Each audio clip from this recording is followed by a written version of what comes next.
Bukan berarti Allah di depan, seakan-akan. Terus di kanannya surga, di kirinya neraka, di belakangnya. Kalau dilebihin pasti gak lurus. Kalau dikurangin juga sama. Tapi ini udah masuk ruku. Makanya maksudnya apa? Ketika lupa imam langsung ke atas masih segini nih. Bagusnya gimana? Kalau ingat wudu itu bukan wajib. Nah, banyak rame nih. Wudu itu tidak wajib. Wudu tidak wajib. Dapat hadiah langsung sujud. Dosa itu haram hukumnya. Maaf misalnya nyinggung ke orang-orang yang lagi main bola, misalnya masukin langsung sujud. Sujud apa itu? Dosa.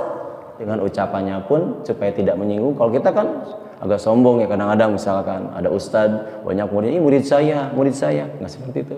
Kalau misalkan takbiratul ihramnya tidak diucapin, sah tidak? Terburu-buru juga dorongan dari al-ajlu minasyaiton, at-ta'ani minallah. Terburu-buru itu berapa? Singkatnya dia jawabnya pura-pura, padahal beliau itu ulama, padahal beliau itu mendengar. Makanya disebutlah kakinya itu menyentuh sirat, bukan siratul mustaqim ya. Banyak yang pemahamannya salah itu. Kita itu di akhirat nanti akan lewat jalan siratul mustaqim katanya. Bukan.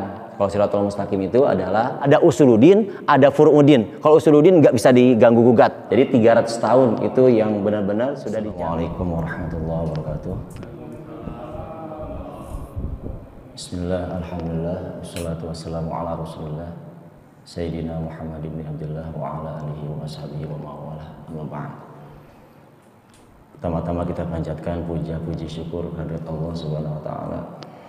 Shalawat salam kita limpahkan kepada Nabi kita Nabi Muhammad sallallahu alaihi wasallam, keluarganya, sahabatnya,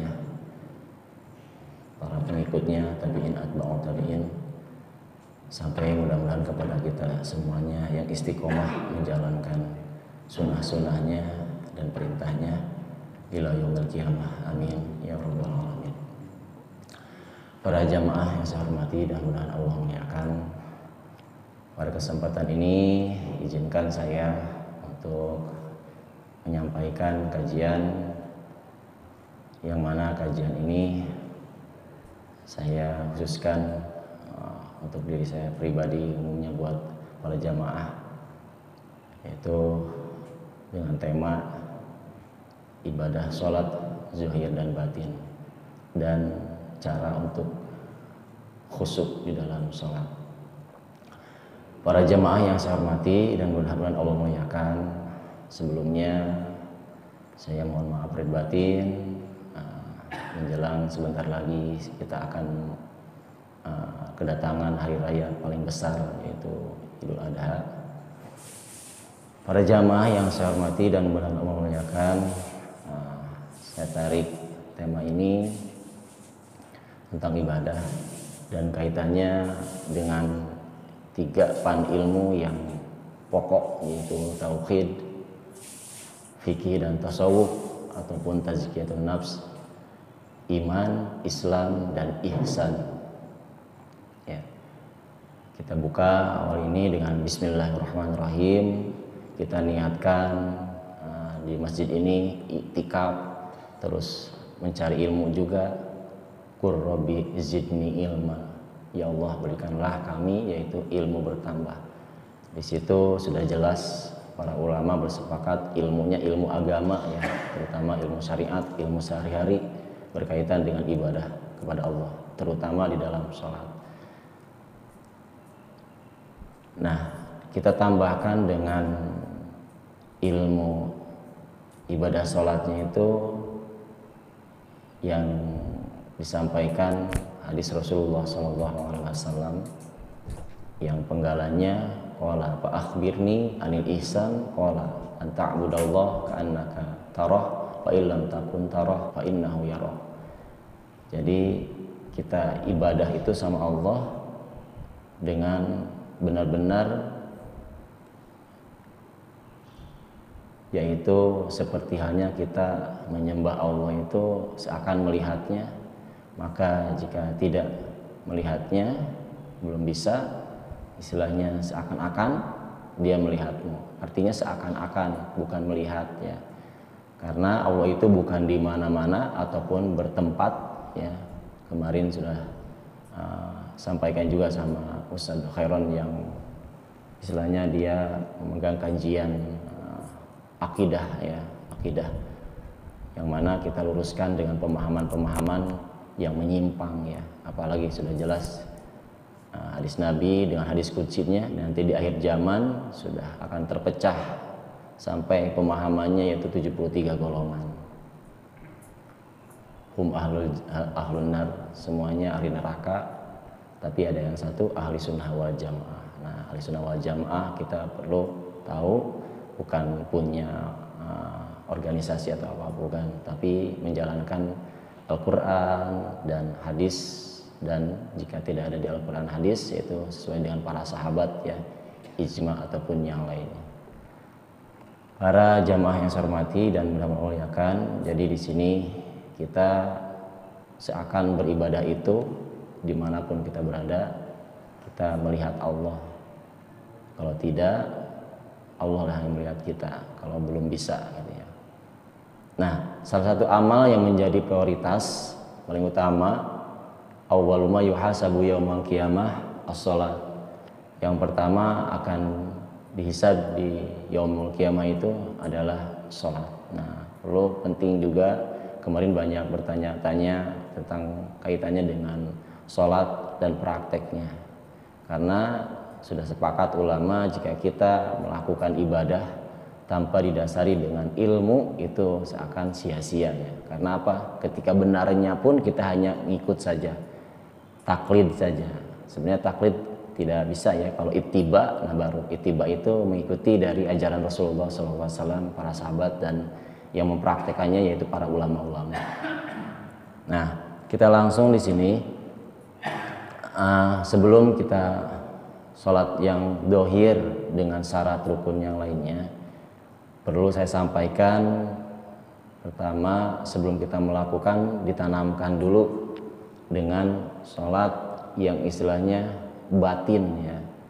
Salah satu amal yang menjadi prioritas tadi yaitu sholat. Kita dengan awali dengan sholat ini pasangkan dulu dalam batin kita.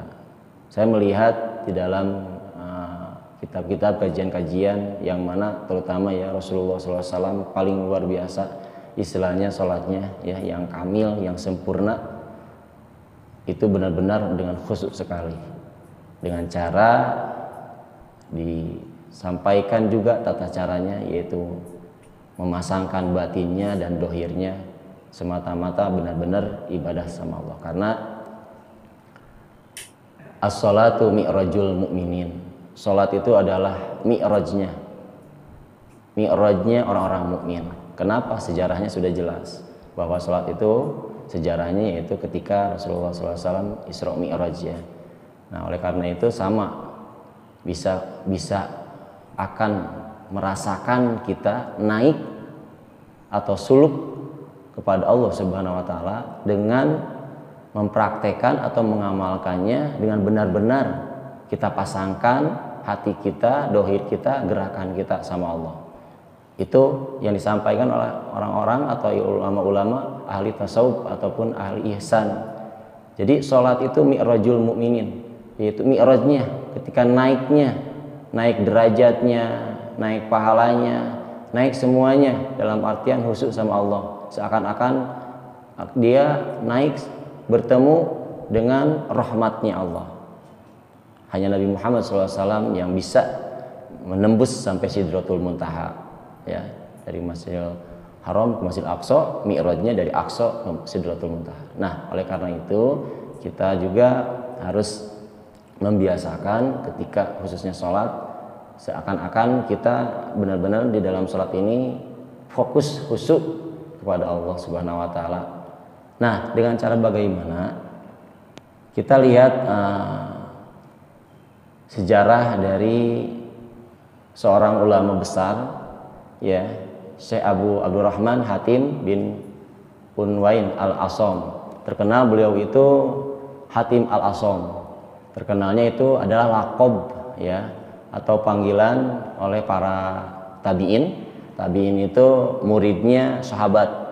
Jadi zaman Rasul ada sahabat, itu sebenarnya posisinya bukan sahabat, murid sebetulnya. Karena Rasul itu saking akhlaknya mulia, bilang ke muridnya nggak bilang murid, Tapi dengan ucapannya pun supaya tidak menyinggung. Kalau kita kan agak sombong ya kadang-kadang, misalkan ada ustadz banyak muridnya, ini murid saya, nggak seperti itu. Kalau Nabi sahabat, padahal itu muridnya. Nah, sahabat punya murid lagi, yaitu at-tabi'in namanya, pengikutnya. Muridnya lagi sampai ulama. Nah, itu sebutnya atba'ut tabi'in. Yang paling Nabi sampaikan, khairun nas qarni summa yalunmu ni summa layamuni. Artinya sebaik-baiknya manusia atau pandangannya ulama yang kita ambil itu adalah kurunku, kata Nabi. 100 tahun pada zaman Nabi, 100 tahun pada zaman sahabat muridnya, 100 tahun pada zaman muridnya para murid sahabat. Jadi 300 tahun itu yang benar-benar sudah dijamin ya, dijamin dengan pandangannya ataupun pemahamannya di dalam ilmu apapun ya. Kesininya masih berarti harus benar-benar ditahsis atau di ACC bahasanya dengan kesepakatan para ulama. Terutama para mujtahid itu kurunnya kurun hampir semuanya di kurun yang sampaikan hadis Nabi itu di 200 300, seperti Imam Syafi'i itu adalah kurunnya di 200-an ya, 200 tahun ya, setelah Nabi. Itu masih terjamin oleh Rasulullah SAW kebenarannya gitu. Nah, oleh karena itu kita seyogianya harus ikut dengan mujtahid. Kalau misalkan tidak, silahkan, hanya harus bisa, persyaratannya luar biasa. Apalagi sekarang saya juga melihat di pesantren-pesantren atau di mana-mana sudah terjawab semuanya ilmu-ilmu yang disampaikan para mujtahid itu, karena beliau juga ngambil dari Al-Quran dan hadis semuanya, Al-Quran dan hadis. Karena Al-Quran itu ada yang tersurat, ada yang tersirat. Seperti hanya kemarin ramai kan, nggak ada sholat Al-Qurannya, ayat Al-Quran tentang sholat yang duhur, asar, maghrib, isya. Memang tidak ada di Al-Quran, hanya waktu-waktunya aja. Nah, di hadis dijelasin. Kalau tidak ada di hadis, dijelasin lagi, karena kan ada asbabun nuzul, sebab-sebab turunnya Al-Quran, ada asbabul wurud, sebab-sebab turunnya hadis. Itu harus luar biasa, sangat dalam sekali untuk ilmu itu. Jadi sekali lagi, kemarin ada yang nanya, misalkan kalau kita tidak beristihad, silahkan terserah ambil Al-Quran, hadis, tapi itu perlu dipenjelasin. Karena ada asbabul tadi, sebab-sebab turunnya Al-Quran itu tidak sembarangan, sebab turun-turunnya hadis juga tidak sembarangan. Apalagi dari Rasulullah SAW itu pasti jelas benar dari Al-Quran. Wa ma yantiqu anil hawa in huwa illa wahyu yuha. Apa yang diucapkan oleh Nabi itu adalah dari Al-Quran semuanya. Apalagi semua Nabi ini dimaksum. Dimaksum itu terjaga dari sifat-sifat yang artinya maksiat, kesalahan. Kan contoh ada Nabi yang ceritanya salah, seperti berbuat salah, Nabi Adam tuh ya, makan buah huldi, semuanya lah. Bahkan sampai dimasukkan ke dalam hadis ketika di akhir kiamat, umat-umat dari mulai zaman Nabi Adam sampai zaman Nabi Muhammad minta syafaat kan, jadi minta ke Nabi Adam. Ternyata Nabi Adam maaf, masih punya salah katanya ya, karena buah huldi. Ke Nabi Nuh maaf, pernah menghina hewan itu kan, hewan khinzir itu ya. Ke Nabi Isa maaf, saya disangka sama bukan muslim, non muslim sebagai Tuhan. Nabi Musa juga sama, pernah berbuat salah gitu. Ujung-ujungnya terakhirnya ke Nabi Muhammad. Nah, insya Allah Nabi Muhammad lebih sempurna. Padahal juga semua Nabi itu dimaksum sama Allah. Itu hanya cerita aja, cerita ataupun jadi aktor ya, supaya nanti kalau berbuat salah kita harus mendekatkan diri sama Allah dengan cara bertobat seperti itu. Nah, Hatim Al-Asam itu beliau lahirnya ketika kurun 237 Hijriah. Jadi masih tabi'in, atba'un tabi'in, pengikut yang benar-benar beliau adalah pemahamannya yang luar biasa ya, yang benar-benar kita contoh juga. Nah, kenapa disebut Hatim Al-Asam? Artinya Al-Asam itu gelar yang disampaikan oleh para tabi'in. Asam itu tidak mendengar, itu sejarahnya luar biasa. Ketika dia jualan, ada yang beli, cuman pas yang belinya itu berbuat lupa ya, hilap, buang angin kalau nggak salah ya, buang angin. Padahal dia mendengar, saking akhlaknya baik, dia tidak menyampaikan aib itu, padahal dia itu dengar. Pas ketika ditanya berapa, singkatnya dia jawabnya pura-pura, padahal beliau itu ulama, padahal beliau itu mendengar. Makanya disebutlah al-asom, orang yang tuli, padahal tidak tuli. Di situ sejarahnya, karena beliau ingin tidak meramaikan aibnya itu seseorang itu.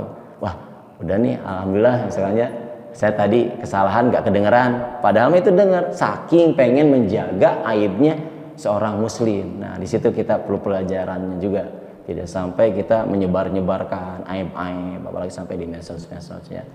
Nah, beliau bagaimana dengan ibadahnya, yaitu sebelum sholatnya pun beliau ada disebutnya menghilangkan hadasnya atau wudhu, itu beliau bertobat dulu dengan wudhunya batin. Wudhu batin artinya apa?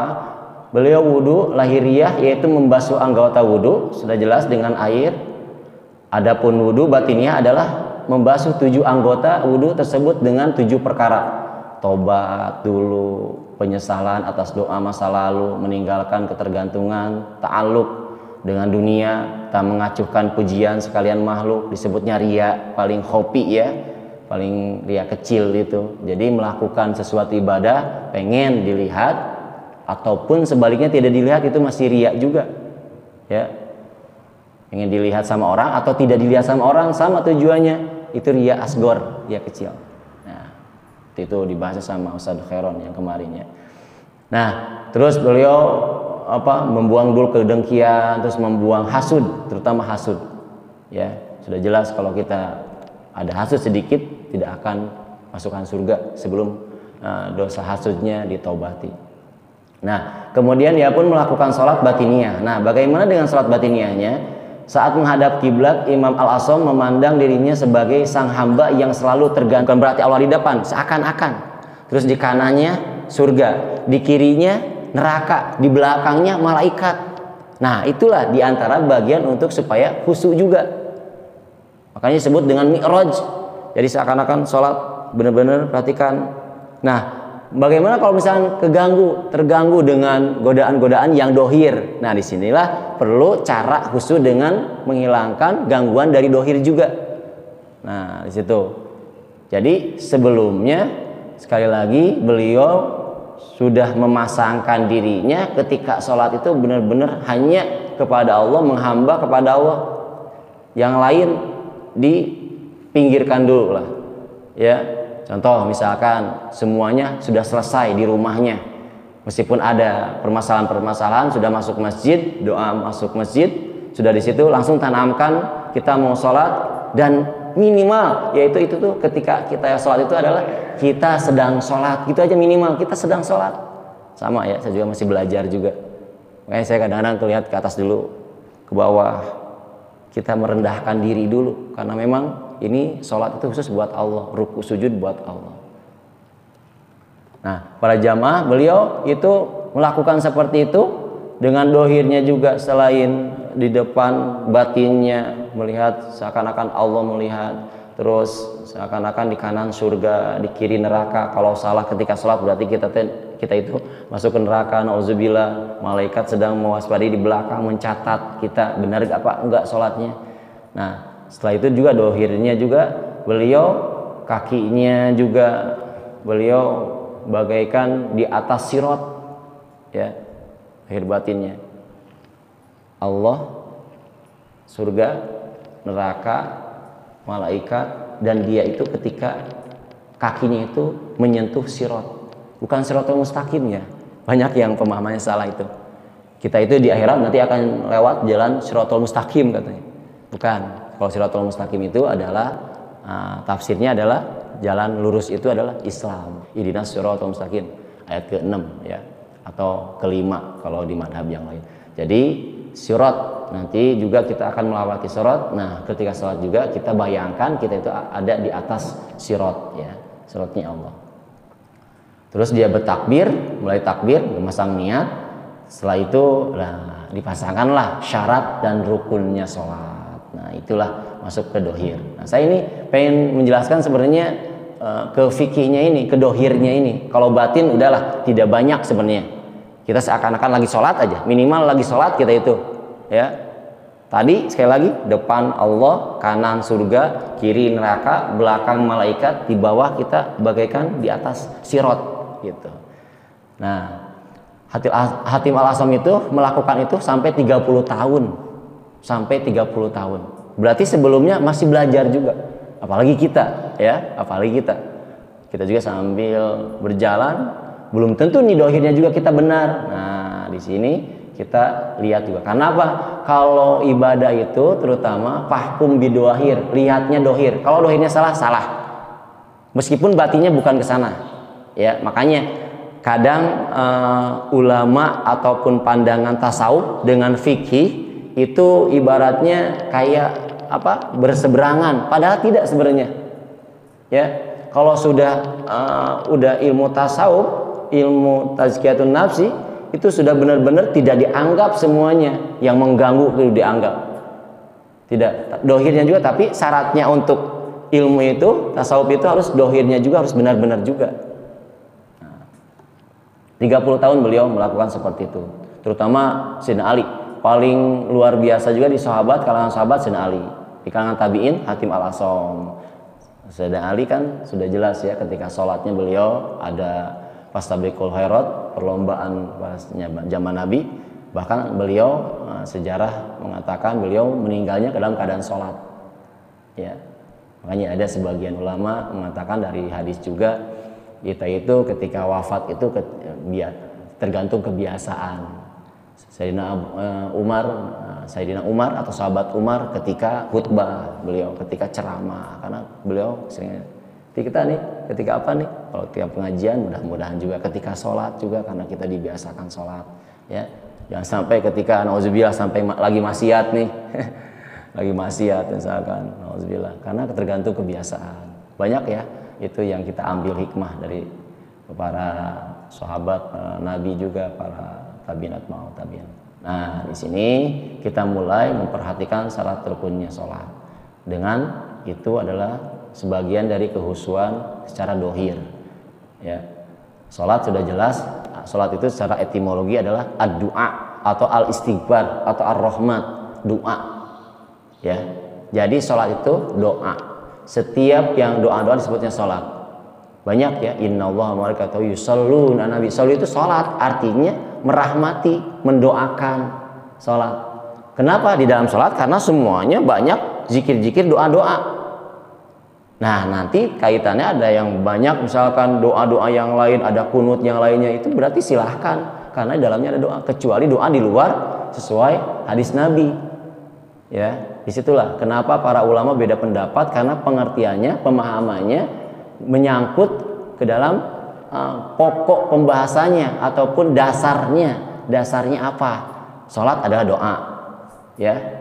Nanti kita lebih dalamnya lagi, seperti nanti baca Sayyidina ketika sholat, kan Sayyidina itu doa. Ada yang mengatakan boleh, ada yang mengatakan tidak. Terus misalkan doa lagi, doa kunut lagi, banyak. Bahkan kita perbanyak ketika sendirian, malah kita harus perbanyak lagi. Ayat Al-Qur'annya lebih perbanyak lagi, doa-doanya ketika ruku, sujud harus perbanyak lagi. Nah itu, ya. Menurut Syara sudah jelas, diawali dengan takbir, diakhiri dengan salam. Berarti nanti ada hak qauli, hak pa'li, hak kolbi. Kolbi cuma satu, niat. Nah, ada bergerakan, wajib dengan gerakan, yaitu nanti rukun, itu ada banyak. Dan ada ucapan. Nah, banyak misalkan kalau misalkan takbiratul ihramnya tidak diucapin, sah tidak nantinya, karena itu hak qauli harus diucapin. Minimal nanti yasma'u binafsihi, kedengar dengan dirinya sendiri. Prakteknya hanya berbisik aja. Seperti itu. Misalkan Allahu Akbar juga, Allahu Akbar. Ini masih seperti itu, apalagi ketika sendirian. Beda lagi dengan berjamaah. Nah, ini nanti syaratnya itu ataupun rukunnya mau sendirian, mau bareng-bareng berjamaah sama. Ya, lazim diketahui bahwa syarat-syarat itu terbagi menjadi dua. Ada syarat wajib, ada syarat sah. Syarat wajib ini maknanya seorang tidak dibebani kewajiban salat ketika salah satu dari syarat-syaratnya tak terpenuhi. Pertama, beragama Islam, berarti di luar agama Islam kalau misalkan ada yang mengikuti sholat itu tidak sah dan tidak wajib juga. Terus keduanya adalah balik. Balik, kalau orang yang belum balik sholat berarti itu tidak wajib, ya. Sah maksudnya boleh silahkan tapi tidak wajib, syarat wajib. Berakal sehat, nah berakal sehat, ya, berakal dan sehat itu adalah jadi syarat sah sholat sebelumnya. Tidak sedang haid atau nifas khusus buat perempuan. Banyak lagi kaitan dengan ini. Terus mendengar informasi ihwal, dakwah, artinya kewajiban sholat pasti sudah mendengar semuanya. Jarang-jarang, kecuali di gurun-gurun, di gunung-gunung, benar-benar tidak terdengar. Misalkan azan atau apapun, misalkan ya, ada misalkan suatu kampung yang di gunung-gunung nggak ada kabar penjelasan tentang agama, itu tidak diwajibkan, ya, karena nggak ada kabar ke sana nyampe. Ya, kalau sekarang pasti banyakannya udah nyampe, ada media-media. Memiliki penglihatan dan pendengaran yang normal, berarti yang tuli dan tidak itu tidak wajib, ya, karena sudah dari sananya udah Allah kasih kemurahan, kerusuhan, keringanan bagi orang yang tidak bisa berbicara atau mendengar. Kalau ikut saja berarti boleh-boleh saja, tapi tidak wajib. Nah, tidak wajib salat bagi yang tunanetra dan tunarungu sejak lahir, sebab ia tak dapat menerima pelajaran salat baik dengan isyarat atau kalimat. Dia tidak bisa melihat. Kalau misalnya salah satunya ada, bisa. Kalau dengan pendengaran berarti dia ikutnya pendengaran, diajarin dengan gerakan-gerakannya. Atau dengan penglihatan aja, dia tidak mendengar. Misalkan dengan penglihatan aja dia sholatnya, seperti itu. Selanjutnya, syarat sah itu sendiri sebagaimana sudah dijelaskan oleh para ulama. Syarat itu istilahnya ma'aujaba istamarah, sesuatu yang wajib harus semuanya mencakup. Kalau rukun nanti wajib ma'aujaba wan qata'ah, tapi dia terputus nanti waktu-waktunya ada, waktu-waktu tertentu. Sekarang syarat wajib beragama Islam, nyambung ke syarat wajib tadi, syarat sah, syarat wajib. Mumayyid, syarat itu untuk mengecualikan orang gila dan anak kecil yang belum mengerti apa-apa. Sudah masuk waktu, sudah waktu sholat, dia sholat sebelum waktu sholat itu bisa jadi makruh, bisa jadi haram, bahkan ada waktu-waktu yang dimakruhkan ataupun diharamkan. Itu untuk sholat sunnah, seperti badak subuh itu diharamkan, banyak yang mengharamkan, ada yang memakruhkan. Kenapa memakruhkan? Karena di situ masih bisa ada sholat untuk sholat wajib. Kalau sholat sunnah benar-benar tidak boleh, ya. Sholat sunnah setelah asar ataupun setelah subuh itu tidak boleh, dimakruhkan dan bahkan diharamkan. Kalau wajib, misalkan terlupa kita sholat, ada yang sebutnya sholat qadha, ya. Memang nggak ada bahasa sholat qadha, tapi sholat faitah namanya. Faitah itu yang terlewat, baik disengaja ataupun tidak sengaja, kata ulama penjelasannya dari Al-Quran. Kenapa? Karena saking sayangnya Allah dikasih waktu, dia misalkan terlupa, uzur sholat, ketiduran, ataupun misalkan di perjalanan nggak bisa, benar-benar itu. Makanya ada di fikih itu memang luar biasa, ya, sampai nantinya prakteknya sendiri-sendiri, nggak harus semuanya. Misalkan kita harus sholat duhur, ketika di jalan gimana? Tidak saklek, ya, fikih itu tidak saklek. Bahkan jangankan yang sunnah, yang wajib pun bisa jadi haram, yang haram pun bisa jadi wajib. Ya tadi wajib itu yang jadi wajib bisa jadi haram, contohnya sholat bisa jadi haram, kan tadinya wajib sholat, dilakukannya bukan di waktunya atau belum waktu, itu haram nantinya. Yang haram jadi bisa jadi wajib, bisa dalam makanan atau apapun, ya. Nah di situ, jadi fikih itu tergantung ilatnya, tergantung al-hukmu yadurru bi-illati. Hukum itu tergantung perputaran dengan alatnya, yaitu termasuk prakteknya sendiri-sendiri nantinya. Kalau secara umum ya untuk penjelasannya silahkan, tapi prakteknya itu sendiri-sendiri. Makanya di sini ulama saking panjangnya penjelasan tentang fikih itu banyak pertanyaan-pertanyaan. Ketika ini, kalau seandainya ini, seandainya itu dijawab semuanya sama ulama. Kayak ngambil dari ibarat Al-Quran dan hadis, ya. Mengetahui fardu-fardu sholat. Fardu sholat sudah jelas, ya. Nanti ada rukun sholat, fardu-fardu sholat sudah jelas. Nanti kalau misalkan ini sunnah dijadiin wajib, nanti bisa salah. Ruku misalkan harusnya wajib, malah dia disunahkan, tidak pakai ruku, nah itu jadi batal, jadi nggak sah. Nah seperti itu. Tidak meyakini satu fardu pun sebagai sunnah juga tadi sebaliknya. Suci dari hadas kecil dan besar, suci dari najis baik pakaian, badan. Nah di sini gini, berarti wudu itu bukan wajib. Nah, banyak rame nih. Wudu itu tidak wajib. Wudu tidak wajib. Kalau wajib berarti kita harus punya wudu nih. Wajibnya itu dia mau sholat. Nah gitu. Tapi kenapa di sini bahasanya suci dari hadas kecil dan besar, tidak suci harus dengan wudu? Karena apa? Kalau tidak bisa wudu bisa dengan tayamum. Hadas besarnya yaitu dengan air juga, mandi besar. Kalau tidak bisa dengan mandi besar, dengan tayamum. Praktiknya sama, tayamum juga mau wudu maupun hadas besar itu praktiknya sama, hanya muka dengan telapak tangan. Ya, itu.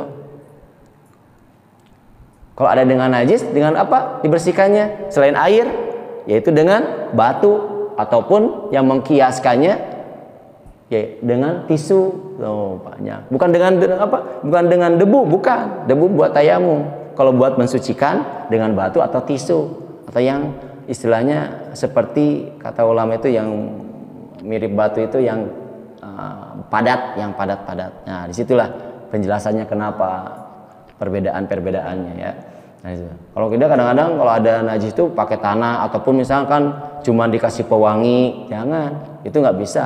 Meskipun kelihatannya wangi, tapi tetap itu najis masih ada.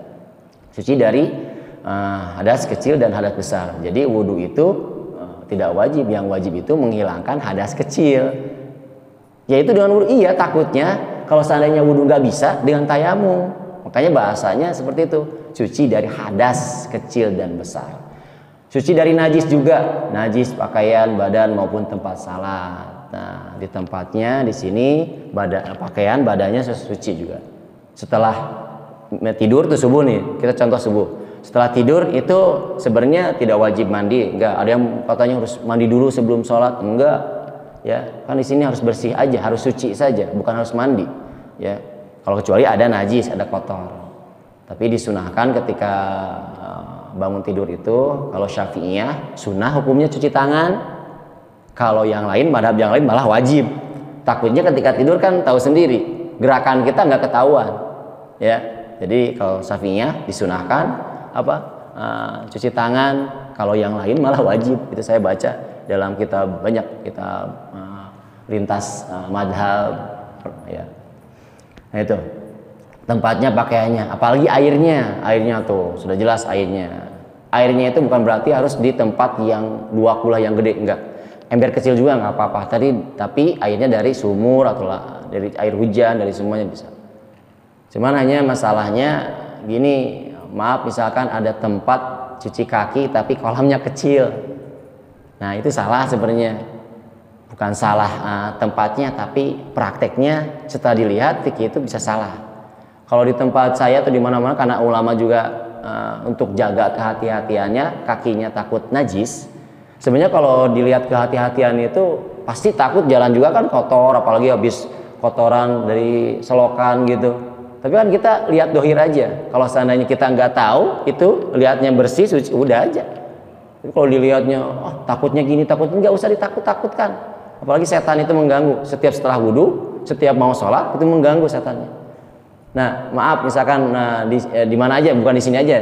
Kayak tempat air cuci kaki kalau bisa boleh dipakai, tapi airnya harus mengalir, sekalipun kecil harus mengalir. Kalau nggak mengalir berarti bergenang nih. Bergenang itu tidak dua kula, meskipun bentuknya gedenya dua kula. Misalnya dua kula itu ya patokannya, kalau siku itu ke depan satu siku, ke pinggir satu siku, ke bawah satu siku. Kalau kotak jadi bulat, artinya kalau nggak salah 270 liter kurang lebih ya. Nah itu sebenarnya salah. Bukan salah, prakteknya nih. Kalau misalkan boleh pakai tempat cuci kaki, tapi ada air. Kalau di tempat-tempat yang lain, mesin-mesin yang lain mengalir airnya. Itu nanti kalau dari kamar mandi kena itu, kalau nggak mengalir jadi najis semuanya, mutanajis namanya. Jadi ke orang lain dong. Lebih baik nggak usah dipakai. Lebih baik nggak usah dipakai itu. Kalau seandainya gitu, kecuali prakteknya supaya dialirkan pakai paralon, ya. itu praktek ya, begitu praktek. Terus ada mengalir ke buang, sekalipun kecil airnya, meskipun gede tapi bergenang itu nggak bisa, karena najis itu otomatis seperti halnya setrum. Misalkan ada air bergenang, kejatuhan najis, misalkan kotoran apa gitu ya, kotoran kucing atau cicak atau apa semuanya, itu jadi najis semuanya, mutanajis sebutnya. Nah itu bagus, itu ada itu, maaf jangan yang lain-lain, ini untuk koreksi aja, misalkan untuk saling ini mengingatkan. Kalau di situ ya, kalau salah di situ tuh ada kotak itu tuh, kalau bisa mau dipakai silahkan, tapi airnya harus ngalirin ya. Kalau nggak bisa ya udah nggak usah dipakai, ya itu tadi, nggak usah ragu-ragu. Kalau dari kamar mandi kan udah suci, kecuali jaga-jaga kehati-hatiannya kalau kita kamar mandi yang ada di tempat-tempat umum gitu, seperti misalkan kita lagi isi bensin, ada tempat umumnya kan tahu sendiri, orang-orang ada yang berdiri, ada yang apa, caranya gimana, harus dipenuhin dulu di embernya, jaga-jaga ya, pastinya kan gitu. Makanya ijtihad itu boleh, masih boleh ijtihad, itu prakteknya boleh. Misalkan kita lagi, nah itu ijtihad, takutnya ember ini sedikit terus kotor, tempatnya kotor, wah udah berarti ini najis, meskipun tidak tahu, ya udah ijtihad juga, bersihin, dipenuhin.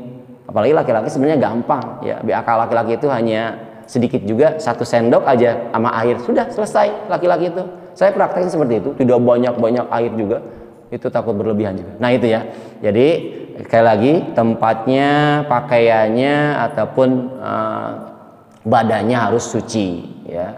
Nah, nanti terus menutup aurat, ini syarat sahnya itu ya, menutup aurat. Kalau laki-laki di Syafi'iyah itu laki-laki dari pusar ke lutut ya batasannya. Kalau perempuan semuanya kecuali wajah dan telapak tangan, tidak aurat, hanya itu. Jadi ketika sholat perempuan itu boleh berarti ditutup juga nggak apa-apa, boleh terbuka wajah dan telapak tangan sampai pergelangan ya itu. Nah, kalau pakai mukena lebih dari dagu ke bawah di sini, berarti ini masih aurat nih. Makanya mukenanya harus tertutup, dagunya harus tertutup, jaga-jaganya. Apalagi pakai cadar lebih bagus, ya. Enggak juga nggak apa-apa, cuman ini di sini takutnya kan mukenanya di bawah dagu tuh masih terlihat auratnya, di bawah dagu antara tenggorokan dan dagu itu masih aurat karena bukan wajah. Nah, banyak ya sekarang yang pakai mukena seperti itu. Nah, hati-hati ya, ibu-ibu terutama. Hati-hati pakai mukenanya. Sekarang gimana dong kalau longgar? Ya udah pas di sini dipenitihin atau dibikin lagi. Pesantren-pesantren yang banyak dipakai lagi ininya, bikin lagi telkum namanya ya. Itu. Kenapa? Sekali lagi takut kelihatan aurat. Menutup aurat yang mampu tadi. Menghadap kiblat. Nah, menghadap kiblat, kita kiblat. Menghadap kiblat yang wajib sekali ketika benar-benar ada di depan kiblat di Ka'bah, di Mekah berarti ya. Kalau di luar itu arahnya aja, jihadnya. Kalau dari Indonesia banyak berarti dari kalangan ulama dari Indonesia itu dengan cara mengukur, yaitu dengan kompas, dari barat itu ke kanan sedikit 26 derajat, nah, kalau nggak salah ya. Nah, itu kiblat. Terus tidak berbicara selain bacaan sholat. Bacaan sholat berarti kalau misalkan lagi sholat bicara minimal itu 3 kata ya. Itu 3 kata yang tidak mengandung arti itu membatalkan. Kalau 1 kata mengandung arti itu membatalkan. Ki misalkan itu mengandung arti, ki itu jagalah aku, ki cuman ki doang. Atau misalkan, nah makanya ketika sholat ada yang nguap nih. Kalau nguap gak sengaja tidak apa-apa. Cuman yang saya jadi heran itu yang ngedehem gitu. Nah, awas itu hati-hati, bisa membatalkan. Bisa hitungannya kan ditulisannya itu EKHN kan. Nah, bisa batal. Ngasih tahu imamnya misalkan pengen cepat-cepat. Nah, ada yang dibolehkan itu takutnya ketika yang wajibnya yaitu baca Fatihah, dibolehin terutama imam misalkan agak serak atau apa, Bismillahirrahmanirrahim. Nah, sekarang lagi udah gituin, nggak apa-apa. Kalau ini nggak ada apa-apa, itu bisa membatalkan nanti. Ya, ada. Makanya diantara yang memakruhkan dan akhirnya bisa membatalkan, yaitu banyak bergerak. Makruh dulu nih. Kalau udah banyak banget, jadi bisa batal. yang bersuara aham juga, terus misalkan banyak bicara yang lebih dari 3 kata, itu bisa membatalkan. Nah, maksudnya yang aham jangan. Kalau seandainya masih kuat ditahan, tahan aja. Apalagi sekali lagi itu yang diperbolehkan itu ketika mau baca Al-Fatihah doang. Yang lain mah sunnah, bacaan yang lain itu sunnah. Termasuk tasyahud awal, tasyahud akhir itu sunnah. Nah, Fatihah doang. Ketika mau Fatihah, dia misalkan agak sedikit tenggorokannya terganggu, gitu nggak apa-apa, diperbolehkan. Bukan wajib lagi, diperbolehkan. Kalau bisa ditahan. Nah, kalau kita yang udah ngaji nih, yang udah belajar kajian ini, kita praktekkan tahan, minimal ngedehem juga ya, kayak itu. Nah, udah kebiasaan, jangan dibiasakan ketika sholat. Baik, itu. Jadi tidak bergerak selain gerakan sholat, tidak berbicara selain bacaan sholat. Terus tidak sambil makan dan minum, jelas. Kemarin nanya, setelah wudhu makan minum batal gak? Tidak batal wudhu. Setelah wudhu menyentuh najis batal tidak? Ada dosen saya, ya maaf ya, dosen saya nggak sebutkan orangnya. Dan emang pemahamannya seperti itu. Gak apa-apa. Sebentar. Jadi dia memahami ketika setelah wudhu itu dia menyentuh najis batal, padahal tidak batal. Sucikan aja. Ketika sholat menyentuh najis baru itu membatalkan sholat, wudhu tidak. Termasuk kemarin saya nyampein di channel YouTube saya itu tentang tato. Tato itu tidak sah wudhu, sah wudhunya, mandi besar sah. Cuman sholatnya dia tidak sah karena bawa najis. Najisnya itu bukan masalah dia tidak bisa nantinya wudhu atau mandi besar, nggak sah. Wudhunya sah, mandi besarnya sah. Karena tato itu prakteknya di dalam kulit luar, di luar kulit dalam. Makanya maksudnya kulit itu tebal sebenarnya, seperti kulit domba lah, bayangin itu tebal kita itu. Cuman yang diwajibkan itu, yang dibahas itu kulit luar. Makanya di luarnya itu suci nantinya, tapi tatonya di dalamnya. Nah itu. Jadi tato itu sah wudhunya atau mandi besarnya, tapi sholatnya tidak sah karena dia bawa najis. Nah di sini. Nanti lihat aja channel YouTube saya ya, itu. Saya jelasin sampai setengah jam itu.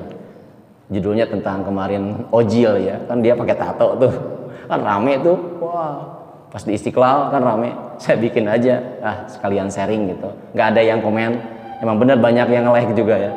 Karena gitu, tato itu ternyata gitu ya prakteknya, tidak apa-apa.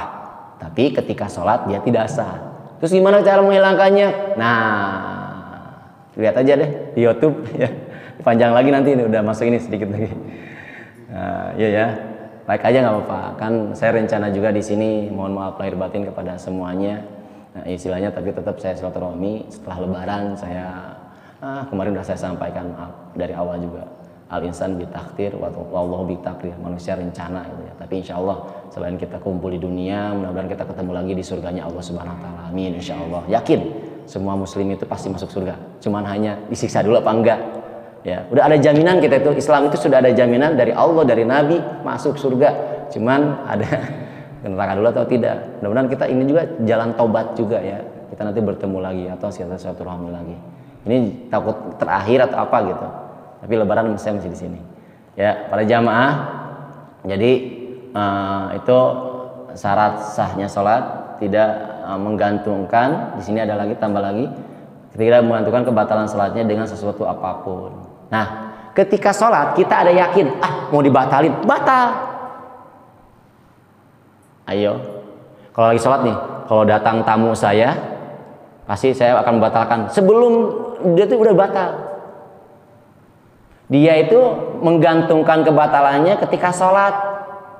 Nah, makanya di sini selesaikan dulu di rumah atau di mana di jalan. Pokoknya apapun, misalkan lagi musim hujan, kita ada jemuran apa-apa beresin, uang apa-apa harus benar-benar udah ke masjid itu udah benar-benar mau sholat gitu aja. Kadang-kadang terburu-buru juga. Nah, ini diantaranya terburu-buru juga dorongan dari al-ajlu minasyaiton, at-ta'ani minallah. Terburu-buru itu dari setan. Pelan-pelan atau santai itu dari Allah. Makanya Allah suka yang tenang, sholat juga harusnya tenang. Buru-buru itu, taraweh juga yang buru-buru itu nggak suka Allah, nggak suka. Itu dari setan gitu, yang terburu-buru. Nah, oleh karena itu ketika kita sholat, kita bergantung nih. Misalkan, ya tadi, misalkan kalau seandainya udah batal itu. Ya.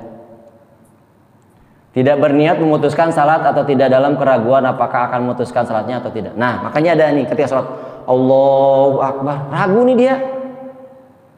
Kedua kali lagi Allahu Akbar, itu batal. Yang pertama sah, Allahu Akbar, kedua batal, maka sampai segitu. Yang ketiga itu sah lagi, yang ganjil-ganjil jadi sah. Makanya ragu itu pasti ada, yang ragu, yang mang-mang bahasa Indonesia, bahasa Sunda itu. Makanya ada yang di mana aja banyak ya kita lihat, yang takbirnya Allah ada lama, nggak usah lama-lama. Di rukunnya juga niat itu cuman mengeja aja, bersengaja, ya, hanya untuk gitu.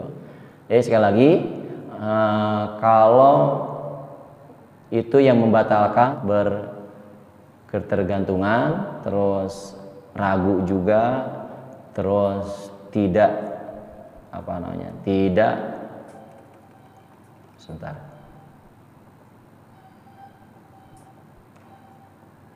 tidak dalam keraguan apakah sudah bertakbiratul ihram atau belum nih. Tadi Allahu Akbar, bener gak tadi ya niatnya? Allahu Akbar batal. Yang kedua, yang ketiga Allahu Akbar sah. Keempat Allahu Akbar batal. Ada kejadian situ, ada aja. Kita masya Allah yakin ya Allahu Akbar. Saya sebenarnya guru-guru saya juga pas datang Allahu Akbar gitu cukup. Pas Allahu Akbar dia mau sholat pada duhri beres. Tidak usah banyak-banyak. Paling baca usolinya bagaimana nanti, tidak usah dibaca sebenarnya ketika takbir. Tapi kalau sebelum sholat, intinya kan itu usoli pada duhri itu sebelum sholat. Bahkan ada ulama mengatakan itu mengkiaskan Nabi dulu ketika diucapkan sebelum hajian. Nah, makanya ada ulama mengkiaskan atau menganalogikan bahwa usoli pada duhur itu disunahkan karena Nabi pernah ketika mau hajian atau mau haji, melaksanakan haji, dia ngucapin dulu labaika, jadi niat untuk melaksanakan haji. Nah, itu dikiaskan orang-orang yang sebelumnya membaca usoli dan membantu juga tidak apa-apa. Itu kan di luar sholat, tapi jangan sampai mengganggu yang lain. Nah, itu yang jadi masalah ya, karena niat itu di dalam hati ya. Awas, intinya semuanya boleh tapi udah mengganggu yang lain, ibaratnya bisa merusak ibadah kita gitu ya. Lanjut, sekarang langsung ke rukun terakhir. Rukun yang pertama niat, tadi udah niat qasdul fi'li. Niat itu ketika melakukan. Sebelum melakukan bukan niat namanya, ngajam, berencana. Kalau niat itu ketika melakukan ya.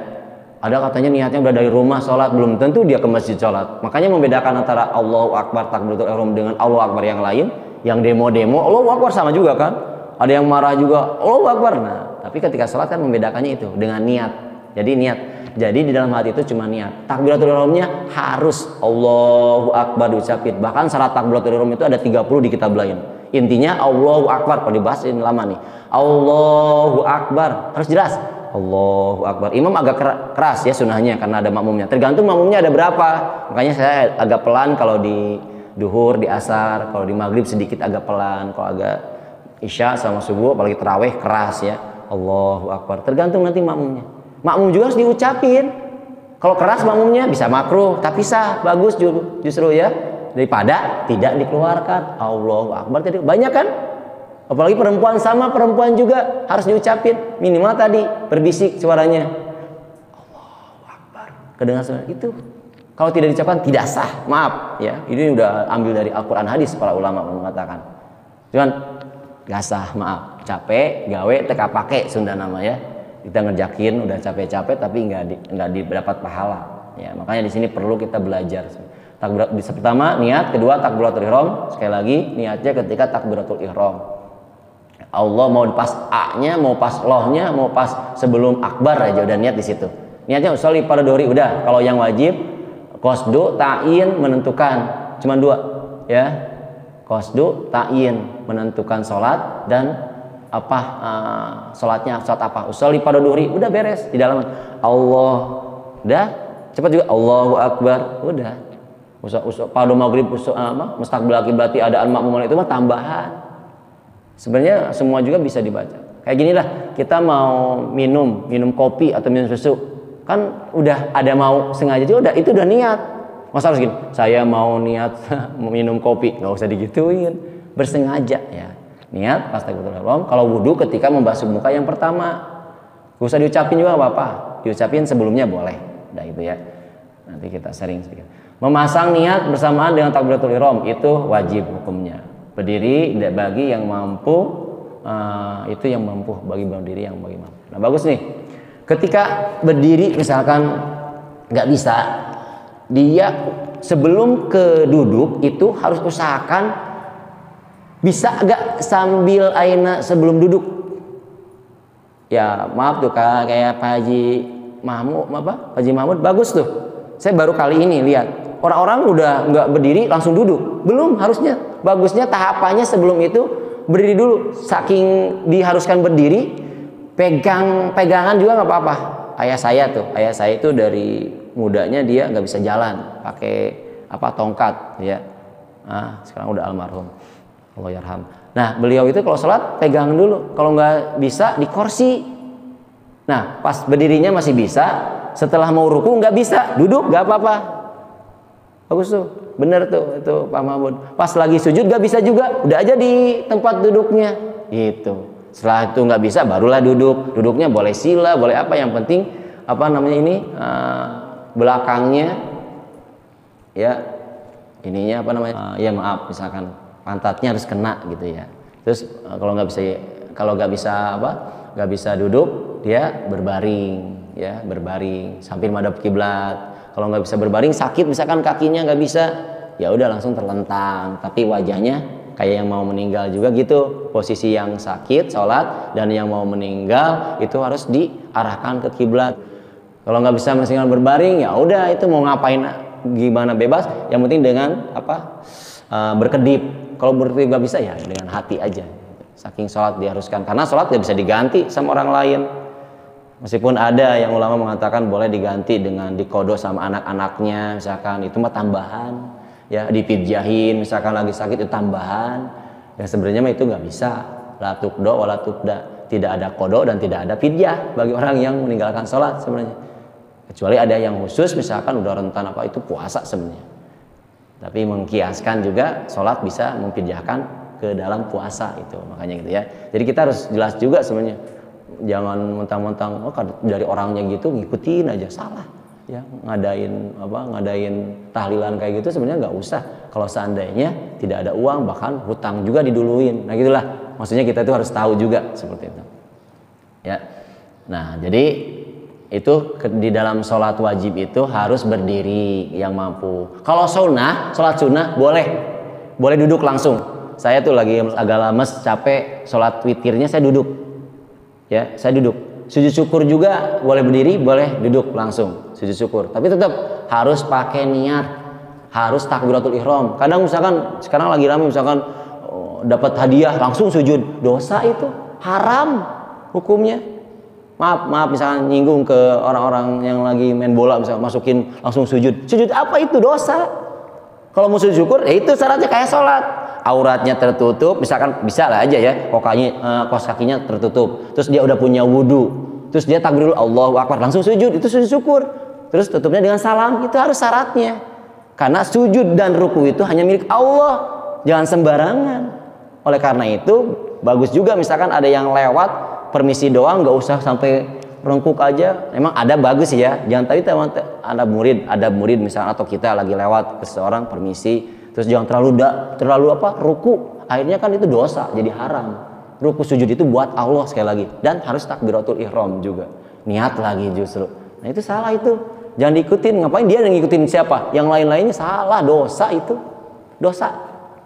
Tiba-tiba langsung sujud aja dapat apa? Tidak, salah. Sujud syukur juga jangan setiap hari, malah itu pun kan setiap hari kita kan alhamdulillah ya bersyukur ya, dapat pasti kita dikasih waktu bisa sehat, tapi jangan setiap hari juga sujud syukur. Awas, hati-hati ketika benar-benar datang, benar-benar yang tiba-tiba kita dikasih gede misalkan uang, atau misalkan rezeki, atau misalkan tiba-tiba kita mau haji, mau umroh, langsung sujud syukur ya. Ataupun kita ada musibah kita sujud syukur, iya sunnah juga sujud syukur, karena kita tidak kena dengan musibah itu. Nah itu syaratnya, bukan hanya kenikmatan saja, ternyata ketika kita juga tidak mendapat musibah.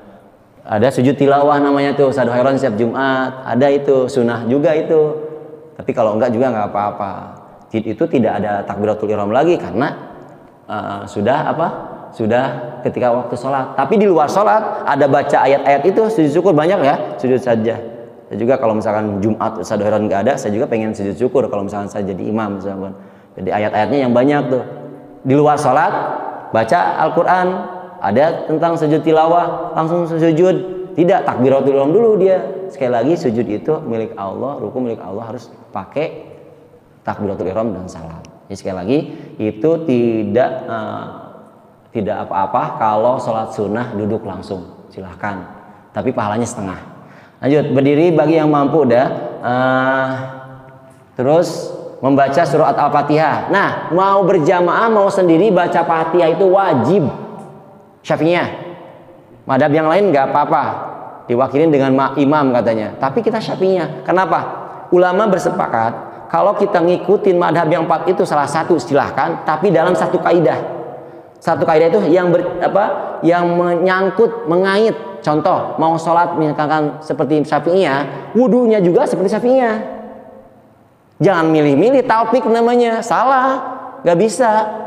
Kalau wudunya misalkan Syafi'iyah, di antaranya rambut cuman sedikit. Kalau yang lain Malikiyah atau Hanabilah itu rambutnya harus semuanya. Ya, sholatnya juga beda. Misalkan bedanya di antaranya banyak yang perbedaan selain itu kan kunut di antaranya. Fatihah juga kalau Syafi'iyah wajib. Kita misalkan sholat sama orang yang bukan Syafi'iyah, dia tidak baca bismillah, tidak sah. Kalau benar dia tidak baca bismillah, karena kita meyakini bismillah itu ayat pertama adalah wajib. Kalau dia tidak baca, tidak sah. Kalau di Mekah saya dengar itu pasti baca Allahu Akbar, diam dulu nih, dia baca pelan-pelan bismillahirrahmanirrahim, karena sunnah ya. Dan menghargai Syafi'iyah juga kan banyak dari yang lain juga. Nah itu, jadi Fatihah itu wajib, apalagi Fatihahnya yang benar ya. Di sini alhamdulillah banyak belajar Al-Qur'an ya, para bapak-bapak itu terutama Fatihah harus dibenarkan. Kalau surat-surat kan itu sunnah. Itu baca Fatihah. Terus ruku itidal, udah itidali ruku. Bacaannya itu sunnah. Bacaannya ruku wajib. Ruku itu minimal segini juga tuh, maaf. Segini itu udah ruku ya. Lebih juga udah ruku. Kalau udah ke bawah banget sujud. Kalau sempurnanya ini kalau pengen lurus itu ini apa namanya, telapak tangan di lutut ya, di lutut. Kita lihat pemandangannya ke tempat sujud, pasti lurus. Kalau ininya lurus, pasti lurus, kecuali ada orang yang panjang tangannya atau yang beda lah ukurannya gitu. Pasti sujudnya lurus.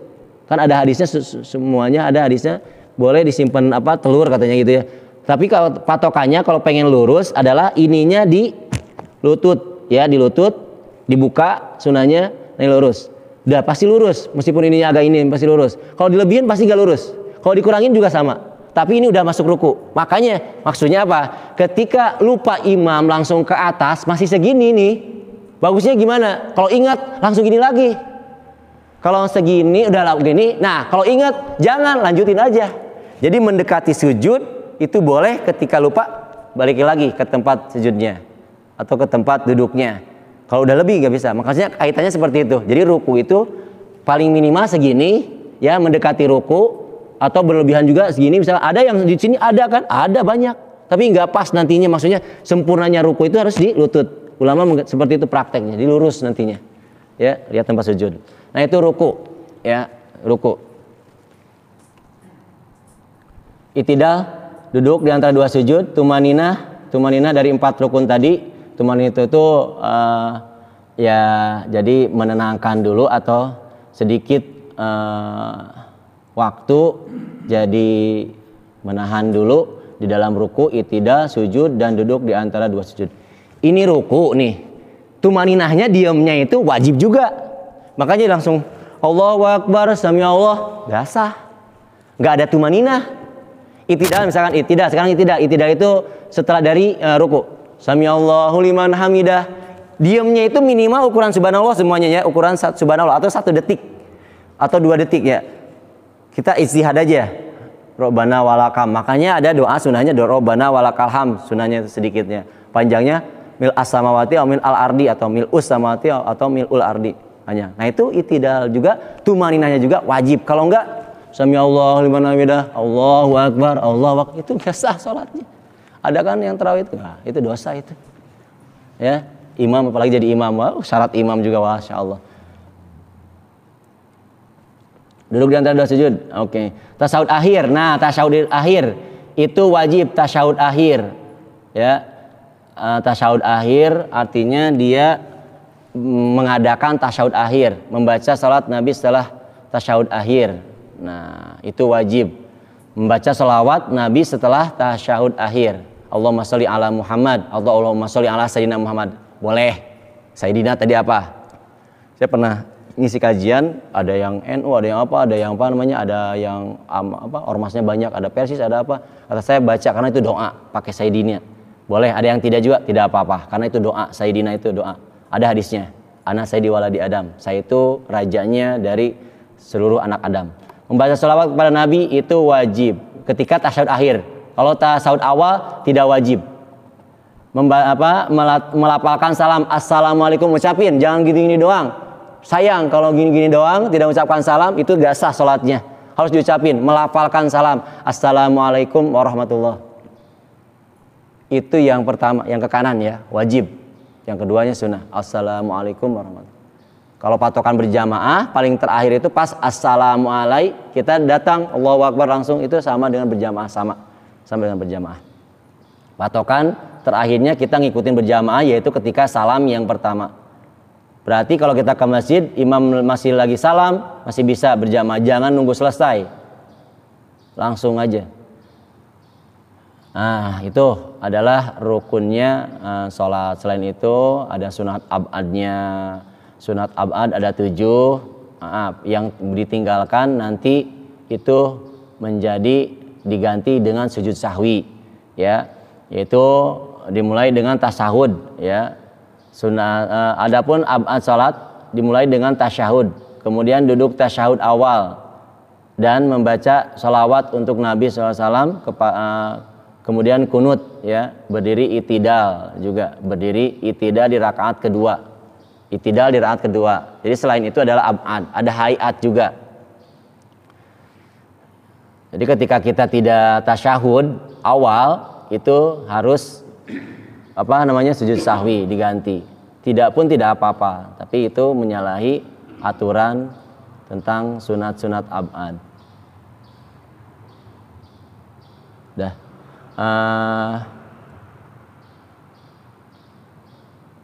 Kalau sunat hayat membaca iftitah Allahu Akbar kabira walhamdulillah katsira subhanallah berkata wasila atau Allahumma ba'id baini wa bainana khotoyaya.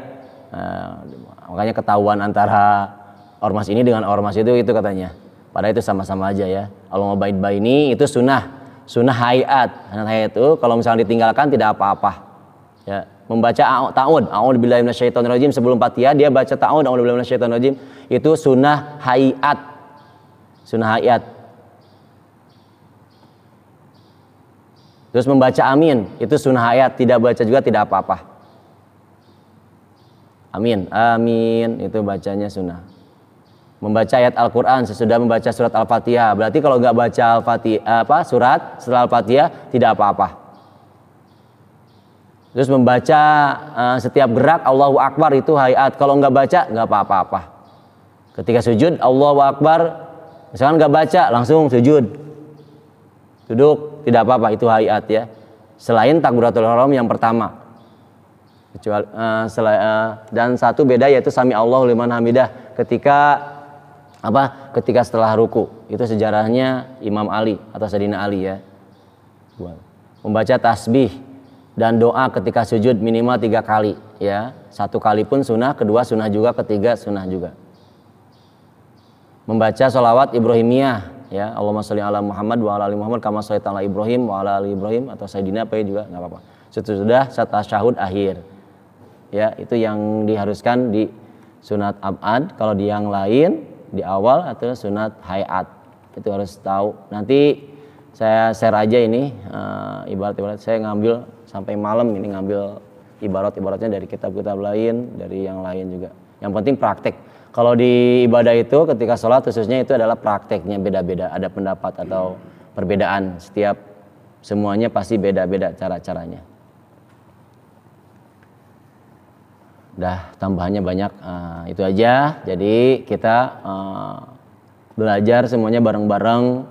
Saya juga khusus ketika mau melakukan ibadah terutama sholat, dohir batinnya harus disiapkan dari mulai sebelum sholat. Tadi batinnya ada tambahan kan kita alhamdulillah ya. Caranya yaitu kita seakan-akan dilihat Allah, kanan surga, kiri neraka. Kalau salah ke neraka, kalau benar misalkan kita janjinya Allah ke surga, belakang malaikat, di bawah sirot ya. Semuanya kita juga akan melewati sirot di akhirat nanti sebelum ke surga. Jadi itu bayangan untuk batinnya. Untuk dohirnya tadi ada syarat, ada rukun, hati-hati juga. Tetap kalau misalkan sudah diusahakan dua-duanya, dohir batin sudah diusahakan, namanya diterima sama tidak diterima itu urusan Allah ya. Namanya diterima atau tidak diterima itu urusan Allah. Karena kita sudah melakukan, berjuang, berusaha. Seperti halnya anak kecil, disuruh misalkan dia beliin sesuatu, makanan, tapi pas datang makanannya salah. Karena dia nyuruhnya cuma beli makanan. Belum tentu makannya apa kan belum jelas misalkan. Tapi kita udah berusaha, anaknya itu berusaha. Ketika salah, bukannya dimarahin malah. Ya udah ini makanannya buat kamu. Nah gitu. Allah pun seperti itu, sayangnya sama kita. Sudah berusaha ya. Mudah-mudahan ada manfaatnya. Kalau ada satu pertanyaan dulu deh. Lewat nggak apa-apa. Ada pertanyaan tentang sholat ya, tentang sujud juga, hati-hati, dahi wajib, ini hidung enggak, mulut enggak, cuman sunnahnya harus dibuka. Sekarang nggak usah pakai masker, udah katanya mau sunnah Rasul, tapi masih pakai masker kecuali yang sakit, nggak apa-apa, jaga-jaga, terserahlah niatnya gimana, itu masing-masing, cuma disampaikannya karena itu tidak kaitan dengan usuluddin. Awas, ada usuluddin, ada furu'uddin. Kalau usuluddin nggak bisa diganggu gugat. Kalau ada yang merusak usuluddin, kita harus benar-benar harus istilahnya cari orang itu. Seperti misalkan sholat 4 rakaat duhur, udah nggak usah dilebihin atau kurangin, itu nggak bisa diganggu gugat. Usuluddin namanya. Kalau furu'uddin masih baca kunut, nggak kunut, sapu wajah ketika assalamualaikum boleh karena di luar sholat seperti usoli.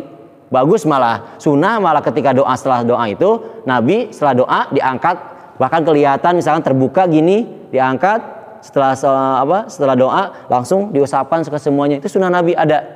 Kan sholat, kata siapa itu kan udah di luar sholat, assalamualaikum, udah giniin. Kalau enggak apa-apa juga. Apa susahnya ya di luar sholat karena itu sekali lagi ya. Udah, jadi seperti itu kita harus mengetahui banyak beragam-ragam, terutama di sini kita di mana-mana sebenarnya di mana-mana beragam-ragam tata cara sholat, karena yang masalah furu'uddin itu luas, silakan aja. Kalau udah usuluddin tidak boleh diganggu gugat, harus sama. Ada yang ininya kakinya dirapetin atau tidak. Yang tidak dirapetin karena itu hadisnya 2 orang tersebut belum jelas siapa. 2 orang tersebut sholat tapi bertumit-tumitnya kena, itu belum jelas. Makanya yang lain berpendapat itu tidak harus. Yang penting tidak ada jarak untuk setan nyelap di situ. Gambaran setan ukurannya seperti domba, jadi agak sedikit. Gak apa-apa gitu juga. Nempel lebih bagus karena tadi hadisnya ada 2 rajul itu, tapi belum tahu siapa itu rajul itu yang menyampaikan, tapi sahabat juga. Ya udah ya. Jadi yang jelas kita kalau di dalam ibadah, karena saya kemarin udah aja tentang sholat aja besok itu, karena saya jadi imam juga kan, jadi nggak enak, kita saling memperbaiki juga. Kalau diantaranya sekali lagi berbeda pandangan atau berbeda sholatnya itu tidak apa-apa, kita saling menghargai aja ya. Zikir juga misalnya setelah sholat silahkan, saya juga nggak dikencengin, tidak mengganggu alasannya. Bahkan Nabi pun ketika sholat langsung zikir, mau sendiri maupun bareng-bareng. Tapi udah sholat kadang-kadang ada yang keluar, nggak apa-apa, di luar berarti ada pekerjaan-pekerjaan yang lebih utama lagi gitu. Jadi kita harus saling menghargai. Maaf ya cepat. Udah, ada pertanyaan? Boleh saling sharing? Ya. Udah selesai. Ada pertanyaan dulu gak? Mau Miftahul Ilmi as-su'al, kuncinya ilmu itu ada pertanyaan. Satu aja nggak apa-apa. Ada? Silakan. Ya, Pak Haji. Yang kadang-kadang menjadi masalah ini adalah kita datang ke masjid ini untuk berjamaah. Yang sangat disayangkan, assalamualaikum warahmatullahi wabarakatuh, assalamualaikum warahmatullahi wabarakatuh, bangun kacir. Ini yang menjadi masalah. Kalau saya sebutnya kurang adab. Maaf nih. Ya. Kenapa? Di belakangnya ada orang. Kecuali nggak ada orang, boleh ngacir. Tapi kalau ada orang jangan. Kali ini tidak duduk dulu dah, sebentar. Kembaliin tuh kakinya yang tadinya duduknya istirahat, terus kemudian dibalikin, lihat deh kiri kanan, bangun gitu. Jangan ikut. Apa nih? Dan nggak sekali loh. Maaf nih, saya lihatin nih. Begitu assalamualaikum, bangun dia. Nah itu yang saya mau tanya. Itu Pak Haji, ya baik. Ya, sebenarnya pertanyaan plus tambahan dari Pak Haji. Artinya memang adab juga diutamakan di sini. Hanya terus kalau kaitannya dengan tadi hukum juga, kalau assalamualaikum warahmatullahi wabarakatuh itu untuk sholat mayit ya. Assalamualaikum warahmatullahi wabarakatuh, tambahnya wabarakatuh itu untuk mayit sebenarnya. Kalau lebih kita itu ada yang mengatakan, ulama banyak memakruhkan kalau sholat itu cuman assalamualaikum warahmatullahi, segitu aja, jangan dilebihin. Kalau wabarakatuh itu jadi makruh, malah berlebihan ya. Kecuali yang tadi untuk mayit boleh assalamualaikum, kan tidak ada ruku sujud, assalamualaikum warahmatullahi wabarakatuh. Nah, karena keberkahan semua. Nah terus bagus setelah benar tadi kan udah sampaikan ketika setelah berjamaah itu sebaiknya diam dulu. Baik mau kalau misalkan dia nggak mau berjamaah zikirnya silahkan diam dulu, karena memang di belakang kan ada yang sholat. Tapi ukuran sholat ada hadisnya dilarang untuk melewati depan orang tersebut, itu kan ukurannya sudah ukuran sejadah lah kalau sekarang, atau sutroh juga ya. Apalagi kalau udah dihitung-hitung ukuran sholat itu cuman tempat sujud dan telapak tangan dan kaki. Jadi ukuran sholat itu cuma segini aja nih sebenarnya. Mau lewat di sini nggak apa-apa, di Mekah juga nggak apa-apa ya. Cuman tadi itu adabnya kurang. Nah adabnya kurang. Nah sini perlunya adab, perlunya ilmu tasawuf juga, perlunya ilmu adab ketika mau baik sama manusia, terutama sama Allah ketika ibadah. Nah itu sebenarnya dilakukan tidak dilakukan tadi, kalau ikut ke hukum ya boleh-boleh aja, tapi adabnya kurang Pak Haji. Jadi boleh-boleh silahkan. Nah kita sudah tahu kalau di situ, kalau sudah tahu melihat tingkah laku seorang itu ya, kita dalam hati ya itu tidak ada adabnya. Terus jangan mengganggu yang lain juga. Saya juga kan zikir baru-baru kali ini aja, awal-awal saya nggak pakai juga baru bareng-bareng, tapi ada yang minta zikir karena belum bisa. Nah itu mengajarkan juga bareng-bareng zikir gitu. Jadi sekali lagi adabnya kurang memang ya, apalagi lagi sholat tuh haram ya, lewatin di depan orang yang ketika sholat haram ya, haram banget. Makanya nggak apa-apa, nggak batal kalau pas lagi ada lewat lagi sholat diginiin, nggak apa batal. Karena yang gerak itu kan tiga kali itu dengan gerakannya. Ini segini satu sebenarnya, misal gini segini satu, bukan satu dua, nggak dihitung dua, cuma satu ya. Misalkan lagi sholat pengen jadi imam lagi, majuin sedikit nggak apa-apa gitu. Di sini jadi makmum. Tapi jangan kalau yang lurus nggak berjamaah, sahnya masalah sholatnya sah. Kalau lurus sama, karena minimal tumit nih ukuran berjamaah itu maksimalnya kelihatan gerakan 300 meter lah masih bisa berjamaah, meskipun makruh gitu ya, karena bagusnya dekat dengan imam. Nah, itu jadi sekali lagi benar ketika setelah sholat itu tadi bacaan juga harus sesuai, terus adabnya juga harus benar juga.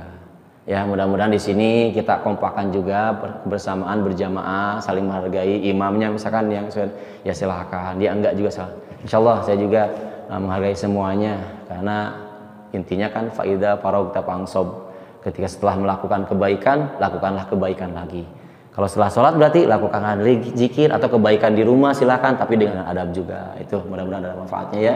Kita saling silaturahmi tetap, meskipun nanti ada nggak bisa langsung, kita komunikasi yang bagus ya, baik. Mudah-mudahan ada manfaatnya. Kedepannya kita tambah berkah, tambah ibadahnya lebih khusyuk sama Allah, dan sekitar atau lingkungan kita juga, atau tetangga kita atau teman-teman kita juga tidak terganggu, intinya gitu, sesuai dengan ajaran Al-Quran, hadis, dan memasukkan pendapat-pendapat dari ulama. Sekian, kalau ada perbedaan apa-apa boleh nanti ditanyakan langsung secara pribadi atau apa. Wallahu a'lam bishawab. Assalamualaikum warahmatullahi wabarakatuh.